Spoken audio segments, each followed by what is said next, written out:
Hugo Chávez promised to save Venezuela, but ended up sinking it into one of the worst crises in its history. A country blessed by vast oil resources and full of hope, how did it go from being a symbol of progress to a nation trapped in hyperinflation, scarcity, and authoritarianism? This is the journey of an experiment that went wrong, and at its epicenter is one figure, Hugo Chávez, one of the most emblematic leaders in Latin America, who transformed Venezuela, but not toward prosperity, rather toward collapse. From revolutionary rhetoric to decisions that left millions without access to the basics, the promise of a Bolivarian revolution became synonymous with hyperinflation, scarcity, and mass migration. In this video, we will analyze step by step the policies that marked the beginning of the end, the consequences we are still living with, and how, little by little, Chávez destroyed what was once one of the strongest economies in the region. In the 1970s, Venezuela experienced one of the most prosperous economic periods in its modern history, thanks to an unprecedented oil boom. It was known as Saudi Venezuela because of the enormous amount of revenue it received as a result of rising oil prices. Venezuela had the highest per capita income in Latin America. Although the country had been one of the most stable democracies in Latin America for much of the 20th century, by the 1980s and 1990s, that stability was beginning to crumble. But if everything was going well, what happened? Everything collapsed in 1983 with Black Friday, when the Bolivar was brutally devalued, marking the start of sustained inflation, indebtedness, and widespread impoverishment. The situation worsened in 1989 with the Caracazo, a social outbreak provoked by the harsh austerity measures implemented by the government of Carlos Andrés Pérez, which ended with hundreds of deaths after a violent repression. These events undermined confidence in representative democracy, creating an atmosphere of discontent and despair that paved the way for the emergence of an anti-system leader like Hugo Chávez. On February 4th, 1992, a group of military officers led by a lieutenant colonel unknown until then, Hugo Chávez, attempted to overthrow the government. The coup failed, but the message resonated. The phrase, "for now," that Chávez uttered upon surrendering turned him into a symbol of hope for many. Comrades, unfortunately, for now, the objectives we set out to achieve in the capital city were not attained. That expression was interpreted by many as a promise that Chávez would return, that he was not completely giving up. The phrase became a symbol of resistance for a significant portion of the Venezuelan people, who were already deeply disappointed with the traditional political class. It was the beginning of his rise as a national political figure. Desde que yo escuché aquel por ahora, sentí que estaba volviendo a nacer. Yo me arrodillé, le di las gracias a Dios porque dije que este es el hombre que de verdad va a sacar al país adelante. After the failed coup d'etat of 1992, and after spending 2 years in prison, Chávez was pardoned in 1994 by President Rafael Caldera. Instead of disappearing from the political scene, he reorganized. He traveled the country, founded the Fifth Republic Movement, MVR, and positioned himself as an alternative to the bipartisan system that had governed Venezuela for 40 years, co-pay and democratic action. With an anti-establishment populist discourse deeply critical of neoliberalism and the partydocracy, Chávez connected with a people tired of poverty, corruption, and inequality. He promised to rebuild the nation from its foundations. With this campaign, Hugo Chávez assumed the presidency of Venezuela on February 2nd, 1999, after winning the presidential elections on December 6th, 1998, with 56.2% of the vote, defeating the traditional system's candidate, Enrique Salas Römer. He assumed the presidency with broad popular support, but from day one he made it clear that he was not there to govern within the system, but to destroy it and create a new one centered on his figure and his revolutionary vision.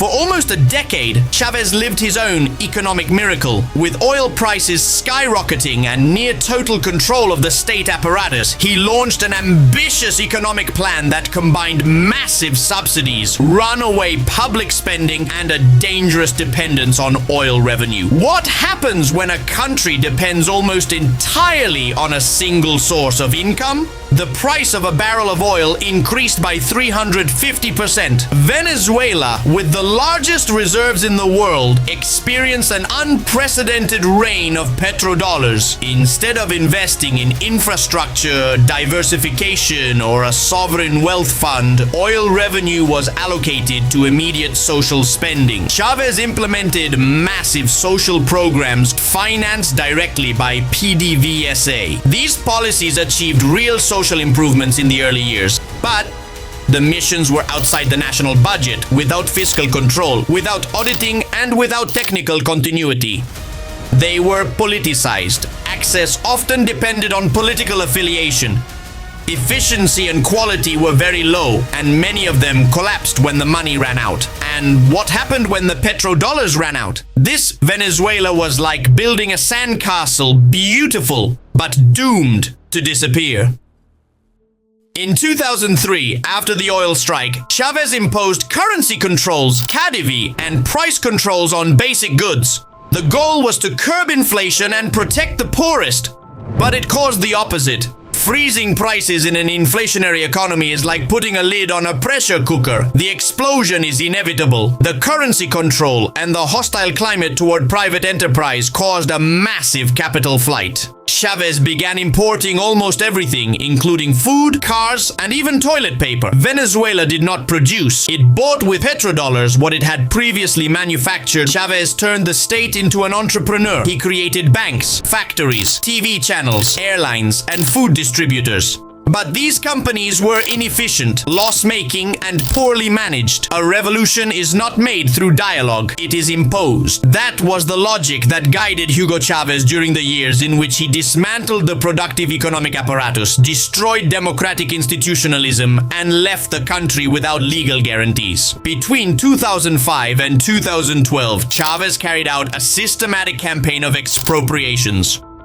More than 1,200 companies were expropriated. How can a country produce without companies that produce? Furthermore, Chávez reformed and controlled all public powers. The separation of powers, the cornerstone of any democracy, was replaced by a pyramidal structure with Chávez at the apex.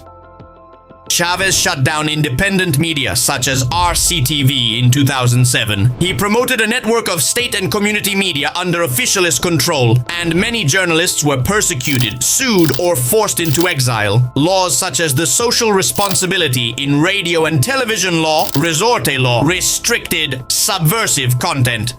But worst of all were the purges, threats, and the so-called unconditional loyalty. The Homeland Card was used as a means of social control, access to aid and food only for those loyal to Chavismo. Autonomous unions, guilds, and public universities were economically strangled or intervened. Isn't it a dictatorship when no one dares to contradict the one in command? The damage was so profound that even after his death, Venezuela has not managed to recover its institutional framework or its production. With power totally concentrated, without accountability, and with billions of dollars flowing in from oil, Chavismo found the perfect environment for another endemic evil in Latin America: corruption. But in Venezuela, the looting was not isolated. It was structural. It was part of the system. Institutional corruption was the Chavista feast. It is estimated that during Chávez's governments, more than $300 billion were lost to corruption. While the people stood in line to buy flour, Chavista leaders bought yachts, mansions in Europe, and $500,000 watches.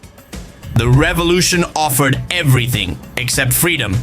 Chávez did not destroy freedom overnight. He did it little by little, disguising it as participation, wrapping it in patriotic speeches, until when Venezuelans wanted to react, there was almost nothing left. Public infrastructure began to collapse. Hospitals without supplies, without doctors, without water, schools without teachers, and with ideologized educational programs. Basic public services, water, electricity, transportation, increasingly precarious. The middle class began to emigrate en masse, a phenomenon unthinkable years before. Insecurity, crime, and child malnutrition skyrocketed. Moreover, the Chavista government persecuted dissent. Any critical voice was attacked. Opposition leaders such as Leopoldo Lopez were imprisoned, journalists were persecuted, and media outlets were shut down. The SEBIN intelligence service was used to sow fear. Instead of dialogue, Chavismo offered repression. The Bolivarian revolution no longer had room for critics, not even within Chavismo itself. What was once presented as a model of social justice ended up being a machinery for plunder and submission. Venezuela did not collapse due to sanctions or foreign conspiracies.